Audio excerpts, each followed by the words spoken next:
নমস্কার বন্ধুরা, সনাতনী শ্রাবন্তী চ্যানেলের আরও একটি নতুন ভিডিওতে আপনাদের সকলকে জানাই স্বাগত।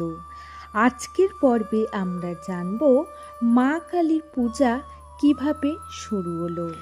শক্তির দেবী হিসাবে শ্যামা বা কালী মূর্তির আরাধনা করেন শাক্ত বাঙালিরা। হিন্দু শাস্ত্রে বলা হয়েছে, তন্ত্রমন্ত্রে যেসব দেবদেবীর পূজা করা হয় তাদের মধ্যে কালী পূজা অন্যতম। বলা হয়, যারা সাধনা করে সিদ্ধিলাভ করতে চান তারা তন্ত্রমন্ত্র ক্ষমতায় বিশ্বাসী। মানুষরূপী ক্ষমতায় অধিকারী হতে চাইলে নিষ্ঠা সহকারে কালী পূজা করে থাকেন। শক্তির আরাধ্য দেবী কালীর উগ্র ও ভয়ঙ্কর রূপের সৃষ্টির পেছনে রয়েছে পৌরাণিক কারণ।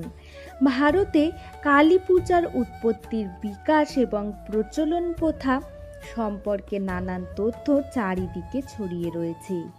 অতীত ঘাটলে তার উৎপত্তি সম্পর্কে নানান তথ্য আমরা পেয়ে থাকি। কালী মায়ের রূপের বর্ণনা আমরা সাধারণত কালীর যে রূপের দর্শন পাই তিনি চতুর্ভুজা, অর্থাৎ তার 4টি হাতযুক্ত মূর্তি, খড়গ অন্যটি, অসুর মুন্ডু অন্য হাতগুলিতে, আর অন্য হাতে তিনি বর এবং অভয় প্রদান করছেন। গলায় নরমুণ্ডের মালা। প্রতিকৃতি ঘন কালো বর্ণের এবং রক্তবর্ণ জিভ মুখ থেকে বাইরের দিকে বেরিয়ে আছে। এছাড়াও তিনি এলোকেশী। মা কালীকে দেখা যায় শিবের বুকের উপর পা দিয়ে জিভ বার করে দাঁড়িয়ে আছেন। কালী পূজার কালী শব্দটি কাল শব্দের স্ত্রীরূপ, যার অর্থ হল কৃষ্ণবর্ণ। বিভিন্ন পুরাণে পাওয়া যায় মহামায়া মা দুর্গার অন্য একটি রূপ হল মা মহাকালী। প্রাচীন গ্রন্থে তথ্য হিসাবে পাওয়া যায় কালী একটি দানবীয় রূপ। মহাভারতের কালীর উল্লেখ রয়েছে, সেখানে যোদ্ধা এবং পশুদের আত্মবহন করেন তিনি।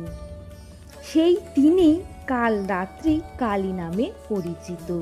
জানা যায় নবদ্বীপের এক তান্ত্রিক, যার নাম কৃষ্ণনন্দা, তিনি বাংলায় প্রথম কালী মূর্তি বা প্রতিমা পূজার প্রচলন করেন।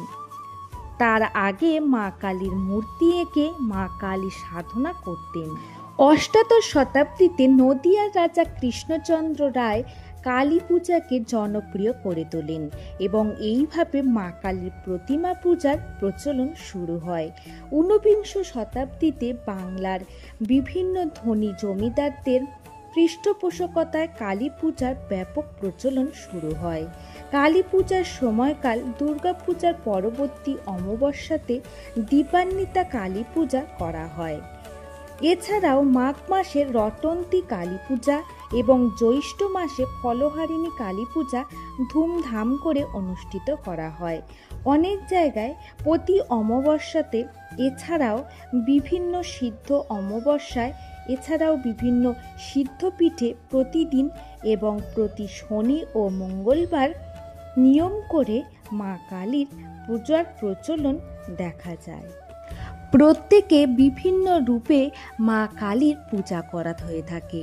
পুরাণে দেবী কালীর একাধিক রূপের বর্ণনাও পাওয়া যায়, যেমন দক্ষিণা কালী, শ্মশান কালী, ভদ্রকালী, রক্ষা কালী, গ্রহ কালী, চামুণ্ডা, ছিন্নমস্তা প্রভৃতি।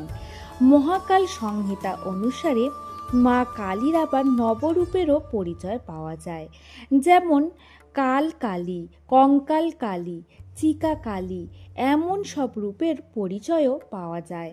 এছাড়াও বিভিন্ন মন্দিরে ব্রহ্মময়ী, আনন্দময়ী, ভবতারিণী, আনন্দময়ী ইত্যাদি নামেও মা কালীর পূজা ও উপাসনা করতে দেখা যায়। মা কালীর ইতিহাস নিয়ে রয়েছে অনেক কাহিনী। আজকের মতন এই ভিডিওটি এই পর্যন্তই রাখলাম। আজকের ভিডিওটি যদি ভালো লেগে থাকে তাহলে অবশ্যই লাইক, কমেন্ট, শেয়ার এবং চ্যানেলটিকে সাবস্ক্রাইব করতে ভুলবেন না।